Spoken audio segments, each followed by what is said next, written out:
बिस्मिल्लाहिर्रहमानिर्रहीम। इम्तियाज़ हुसैन पंजुत्था हाज़िर खिदमत है। आज फीड लॉट फैटनिंग के हवाले से मुकम्मल डिटेल आपको बताते हैं जो मेरी नाक़िस राय के मुताबिक है। फीड लॉट फैटनिंग में 4 चीज़ें हैं। सबसे पहले तो परचेजिंग है, उसके बाद डीवर्मिंग है, उसके बाद फीड प्लान है और लास्ट में सेल है।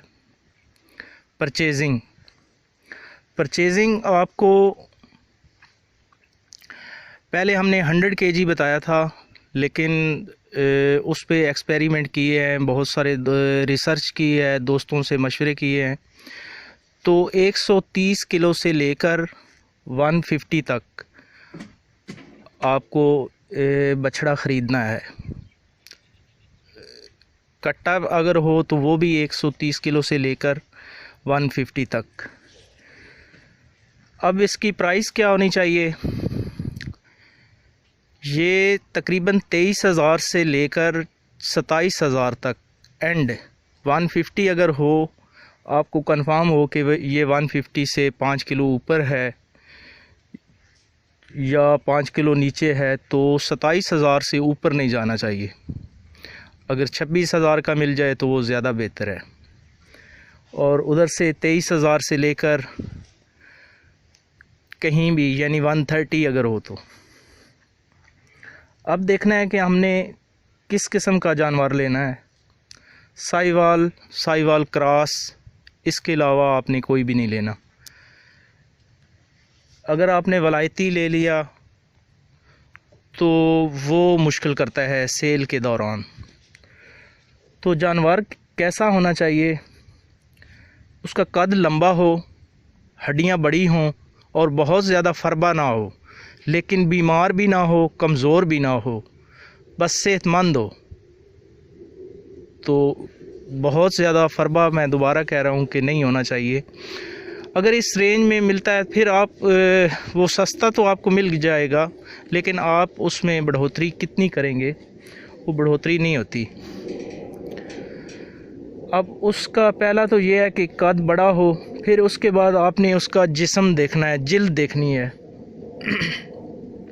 जिल्द उसकी ढीली हो, यानी अगर हाथ में पकड़ें तो आपके हाथ में आ जाए। और जो बैक उसकी होती है वहाँ पे झुर्रियाँ बनी हों, वो एक ख़ास निशानी होती है कि इसकी ये बढ़ने वाला है और फरबा हो जाएगा। उसके बाद आपने परचेजिंग कर ली, ये सारी क्वालिटीज़ देख के, तो आप अपने फार्म पे ले आए। 2 दिन उसको चारे पे रखें और वंडा नहीं डालना आपने। फिर आपने उसकी डीवर्मिंग करनी है। डीवर्मिंग के लिए रात को आपने थोड़ा उसके लिए चारा डालना है, ताकि वो रात तकरीबन आधी रात से पहले खा लें, यानी तकरीबन 10 बजे 11 बजे तक वो मुकम्मल कर लें। उसके बाद उगाली वगैरह कर लें और सुबह आपने पानी वगैरह और चारा नहीं डालना। खुरली उसकी बिल्कुल साफ़ कर देनी है। फिर आपने क्या करना है कि गुड़ लेके तमाम जानवरों को खिलाना है। गुड़ तकरीबन 125 ग्राम होना चाहिए। वो खिलाने के बाद आपने उसकी डीवर्मिंग करनी है। तो डीवर्मिंग के लिए ये है कि नीलजैन प्लस है। इसके अलावा और भी जितनी डीवर्मिंग के लिए होती हैं चीज़ें स्टोर से मिल जाती हैं या गवर्नमेंट के हॉस्पिटल से, तो वो अगर 130 है तो आपने 30 उसकी 40 आपने सीसी रखनी है डोज़। और अगर 150 है तो उसकी आपने 45-40 रखनी है। डोज़ जो है उसको पानी में मिला लें या कच्ची लस्सी में मिला लें। उसको तकरीबन 3 गुना पानी या कच्ची लस्सी होनी चाहिए और 1 गुना आपकी जो मेडिसन आप दे रहे हैं। अगर उसको मोशन लग जाते हैं तो परेशान नहीं होना, मोशन लग जाते हैं, लेकिन वो तकरीबन 12 घंटे के लिए होते हैं, उसके बाद ठीक हो जाएंगे। दूसरे दिन आपने देखना है कि गोबर उसमें यकीनन डिवर्मिंग अगर पहले नहीं हुई तो उसमें कीड़े वगैरह होंगे, आपको कंफर्म हो जाएगा। डिवर्मिंग करने के बाद आपने तकरीबन 3-4 घंटे ना तो जानवरों को पानी पिलाना है और ना उसको कोई चारा वगैरह डालना है। फिर तकरीबन ये सुबह के टाइम ही आपने करना है, 7 बजे तकरीबन करें तो 11 बजे तक उनको बिल्कुल भूखा रखें, 11-12 बजे तक, क्योंकि 1 घंटा 10 जानवरों के लिए लग जाता है उनको पकड़ना और ये वो डिवर्मिंग करना। तो 12 बजे के बाद आपने उसको चारा, तूड़ी, इस तरह हल्की फुल्की ग़िज़ा खिलानी है, वंडा नहीं देना। 2 दिनों के बाद आपने आधा किलो वंडा सुबह और आधा किलो शाम को वो आपने तूड़ी में मिक्स करके देना है। और बाकी जो डाइट प्लान है वो डिवर्मिंग कंप्लीट होने के बाद फिर मैं दोबारा बताता हूँ आपको। तो तकरीबन 12 दिनों के बाद फिर आपने दोबारा उसकी डिवर्मिंग करनी है और फिर यही 2 दिन आपने चारा डालना है और उसके बाद बाकायदा आपका फीड प्लान शुरू हो जाएगा। तो जो पहली डिवर्मिंग है उसके 2 दिन बाद आपने वंडा स्टार्ट करना है। आधा किलो वंडा सुबह और आधा किलो तूड़ी, और ऐसे ही आधा किलो शाम को और वंडा और आधा किलो तूड़ी। ये तकरीबन दूसरी डिवर्मिंग तक इतनी ही रखनी है, दोपहर को चारा वगैरह दे देना है। तो तकरीबन 15 दिनों के बाद आपकी दूसरी डिवर्मिंग कंप्लीट हो जाएगी। फिर आपने ये करना है कि उसको तकरीबन 1.5 किलो, क्योंकि उसका लाइव वेट तकरीबन 150 किलोग्राम होगा, तो आपने 1.5 किलो वंडा 24 आवर्स में देना है, यानी 1.25 किलो सुबह के टाइम और 1.25 किलो शाम के टाइम तूड़ी के साथ मिक्स करके। और सुबह के टाइम आपने जो डालना है वंडा और तूड़ी वो तकरीबन 11-12 बजे तक ख़त्म हो जाना चाहिए, इतनी आपने तूड़ी डालनी है उसमें। फिर तकरीबन 2 घंटे उसको रेस्ट मिले। फिर दोपहर को आपने साइलेज डालें, चारा डालें या साइलेज और चारा मिक्स करके डालें, जो तकरीबन 1.5 घंटा वो खा लें। यानी 2 बजे आपने डालना है तो तकरीबन 3:30 बजे तक वो खा लें। उसके बाद फिर आपने 2 घंटे फिर रेस्ट देनी है। उसके बाद जब शाम को देना है तो वही आपने वंडा 1.25 किलो वंडा और 1.25 किलो तूड़ी वज़न के हिसाब से आगे वो ख़ुद अपने हिस्से से खा लेते हैं।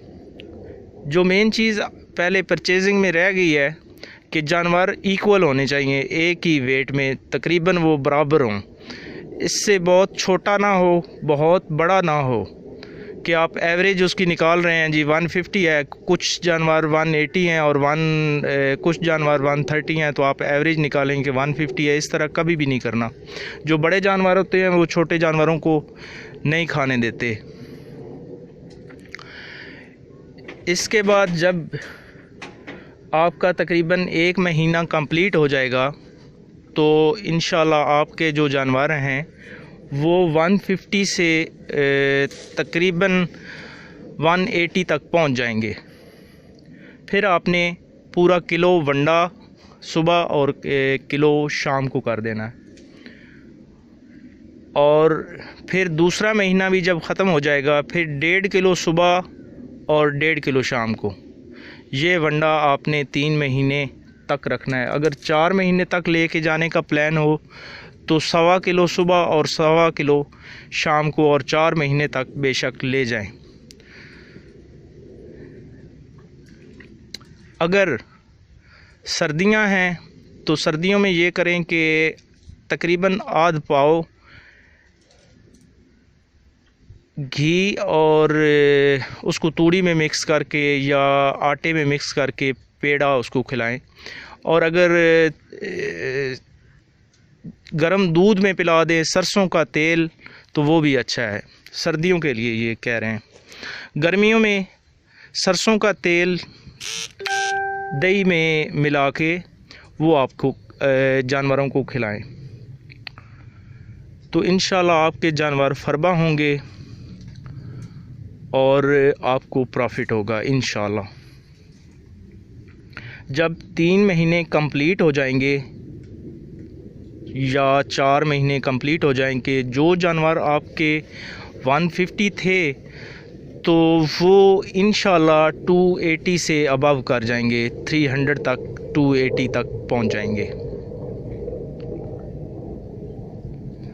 अब रहा सेल का मसला, तो सेल आपने उसकी जो करनी है वो आपके पास 3-4 ऑप्शन हैं। सबसे पहली ऑप्शन तो ये है कि लोकल कसाई जो होते हैं उनसे डील करें, लेकिन आपने वज़न कर लेना है जिस हिसाब से आपने लिए थे। फॉर एग्ज़ाम्पल 180 लाइव वेट के हिसाब से 180 रुपीज़ पर केजी के हिसाब से, तो उससे अबव आपने 195 के हिसाब से आपने देने हैं, क्योंकि उस वक्त छोटे थे तो आपने 180 के हिसाब से ख़रीदे थे। अब आपने फरबा किए हैं, सेहतमंद है माशाल्लाह, तो आपने 195 के हिसाब से 190 के हिसाब से, तो इंशाल्लाह आपको प्रॉफिट होगा। इस दौरान आपने आलू वग़ैरह और ये जो एक्स्ट्रा चीज़ें होती हैं ये आप डाल सकते हैं, लेकिन दोपहर के टाइम, और उधर से आप वंडा रिड्यूस कर देंगे, थोड़ा कम कर देंगे। तो सेल की तरफ अब आ गए हैं, क्योंकि हमारी परचेजिंग भी हो गई है, फीड प्लान भी बता दिया है, डीवर्मिंग भी हो गई है। तो अब सेल जो है, सबसे पहले तो आप लोकल कसाईयों को दिखाएं, लेकिन आपके ज़हन में ऑलरेडी हो कि इतना हमारा ख़र्चा हो चुका है और इतना प्रॉफिट होना चाहिए। कसाई जो आएंगे वो आपको यकीनन डिसाइड करेंगे, वो आपने जितने का ख़रीदा होगा, जो आपका ख़र्चा होगा वही रेट लगाएंगे। उसके बाद फिर नेक्स्ट स्टेप आता है व्यापारी इकट्ठे लेते हैं, वो आगे जाके या आपसे ख़रीदेंगे, आगे मंडी में सेल करेंगे, वो कसाईयों से बेहतर होते हैं। उसके बाद तीसरा नंबर है शादी हाल वाले, उनसे आप रब्ता करें, तो उन्हें गोश्त के हिसाब से या लाइव वेट के हिसाब से आप दे दें। चौथा स्लॉटर है, स्लॉटर रावलपिंडी में है, लाहौर में है, फैसलाबाद में है, तो उनसे रब्ता करके आपके जानवर सेल हो जाएंगे और इंशाल्लाह आपको प्रॉफिट होगा। और अगर इसमें कोई चीज़ आपको लगे कि ये सही नहीं बताई गई, ये इस तरह होनी चाहिए, तो बिला झिझक आप बता सकते हैं, ग्रुप में बताएं, मुझे इनबॉक्स करें, तो इंशाल्लाह आपकी राय के साथ चलेंगे। बहुत मेहरबानी, दुआओं में याद रखिएगा। फ़ी अमान अल्लाह, थैंक्स।